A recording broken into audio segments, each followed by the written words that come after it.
Hello, Brettspiel guys. Yeah, this is a somewhat different video from the ones I did lately. Mainly as I am now speaking in English instead of German. But this is because I want to basically put up this video to Board Game Geek because it concerns a couple of rules questions I have about deck box dungeons. And because I like the game very much, I just completed the introductory game, if you want, the first quest called Troll Trial. I completed it and I won. I defeated the bad guy, the boss monster.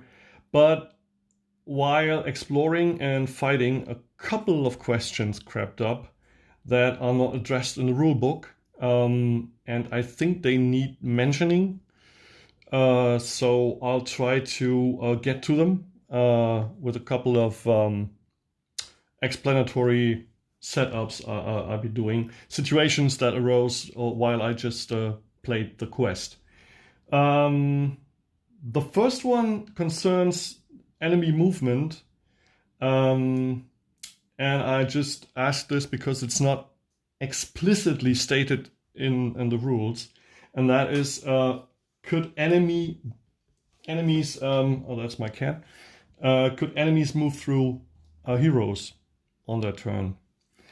The logical solution or answer to that would be no, as heroes can't move through enemy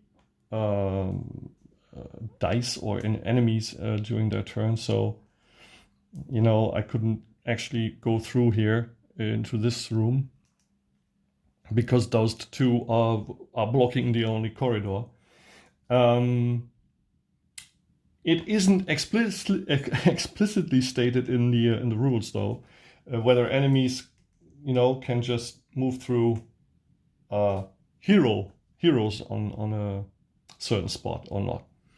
So that is one thing that is not made explicitly clear in the rules. So that would be the first one to address. I would reckon that the answer is no, they can't, that heroes block the movement. Which brings us to a very specific situation that arose in my game. I tried to recreate this. It was something like this. The situation was like this. I play with Fianna, and she is the assassin. And the ability on the assassin card, one of the abilities is stealth. And stealth just says that enemies ignore you when they activate. So at the end of her turn, she activated stealth, you know, like that. And now enemies would ignore her when they activate. So we had, I think this was two melee guys. So these melee guys would go after Selmarin, who was just behind the corner, and they would need to, you know, cross this space in order to get to him. So on the one hand, they'll ignore her, so they won't attack her, they won't move towards her. The assassin, but they would move towards Solmarin, and he is so what gives?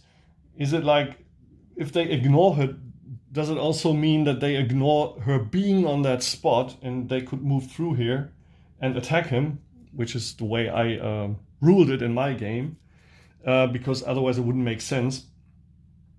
But, you know, as board games tend to be, they're not always sensical, as they abstract very much. So that would be question number two. What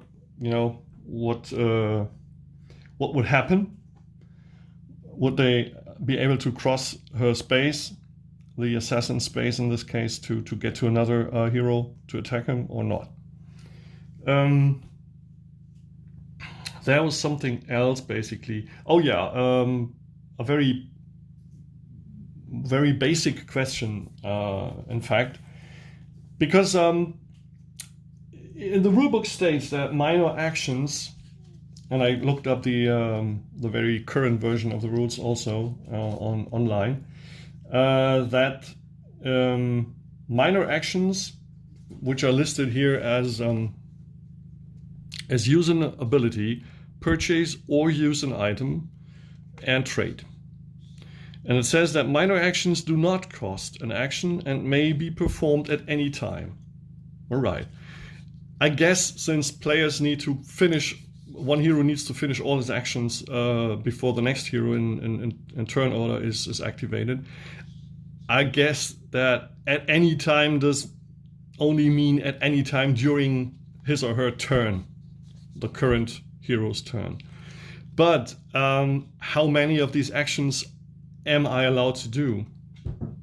It's not explicitly stated in the rules. It says these are minor actions and they do not count as an action. But how many can I do? So, for example, I had the situation in the game where Fianna had enough treasure to buy. It was like this. She had enough treasure to buy a potion of rage, which was fundamental in winning this game, as it turned out. So she bought that, and she had enough treasure over, and I flipped the next card over, which was the healing potion, and she had enough treasure to buy that as well. Now, at that point, she was down to 3 health. Activating the potion of rage would have cost her 4 life at the end of the round, which would have rendered her defeated, as she had only 3 left.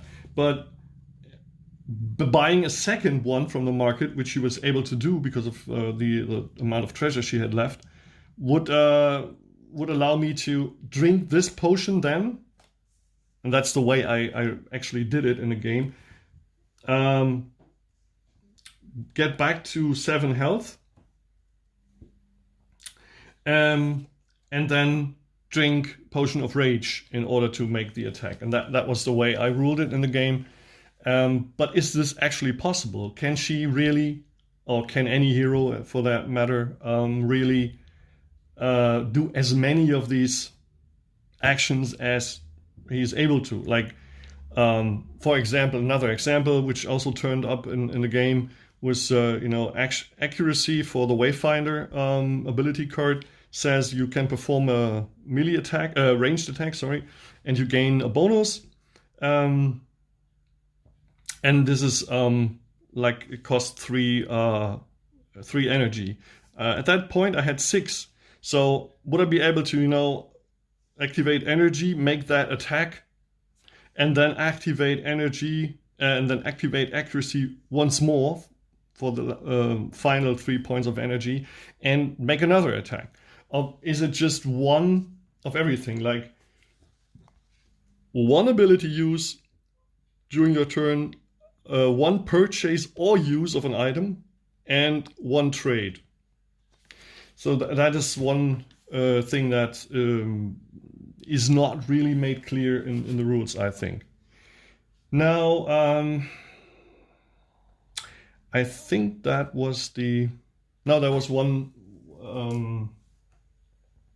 issue with the KI or the AI text on the monster cards. I think we had the issue, which is quite funny actually. It doesn't matter where he was at that time. There were a couple of enemies on the board, and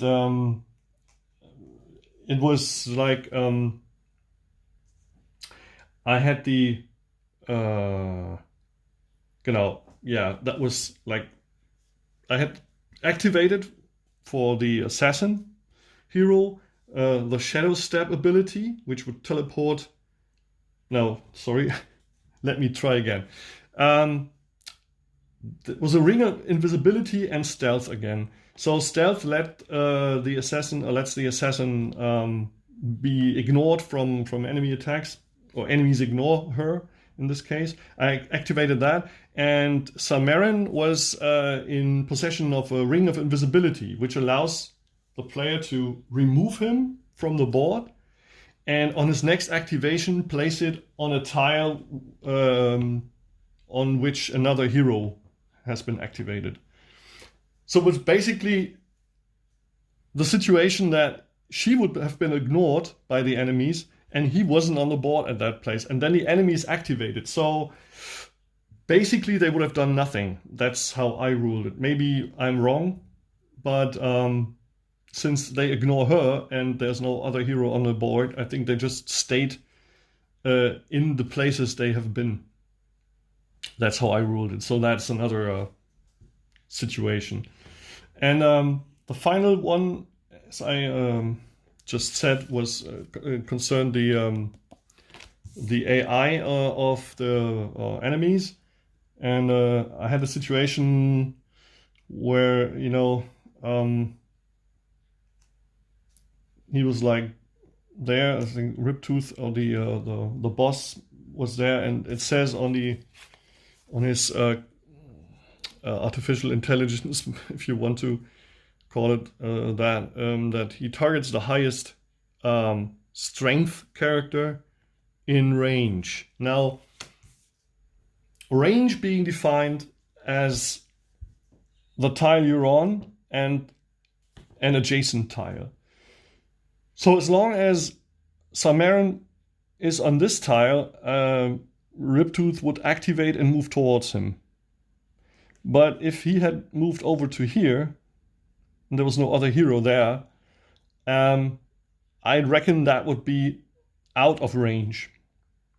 But I can't be quite sure if it's also the line of sight that is important. But I reckon not. So I guess that this ruling was right, that as long as he's within one adjacent tile of Riptooth would activate and try to chase the hero down and move towards him. But he wouldn't do anything if if the hero would be further away, like more than one adjacent tile. But you know, that's open for debate as well. So I think that's the questions I have and the problems that crept up during the playthrough.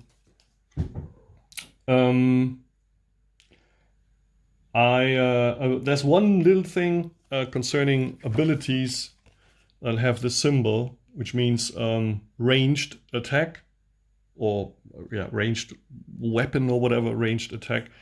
Does this mean that I have to make a ranged attack and have to damage the target to in order to activate Sleep Dart and make the effect activate, or does it just show that this ability automatically activates, or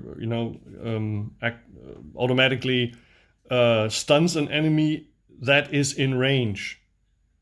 It could also mean that this just means that the enemy has to be in range, like on the same or an adjacent tile, in order for me to stun him automatically. So that would be another point of contention. Okay, I guess that's it for now. Thank you for your interest and patience, and listening to me rambling on about this game. If anyone can address these issues, I'd be very happy. And just let me say that despite the issues I have and all the specific situations that can creep up in a game, I really enjoy Deckbox Dungeons. So I'm looking forward to any expansions that might be in the works. Thank you guys, and have a nice one.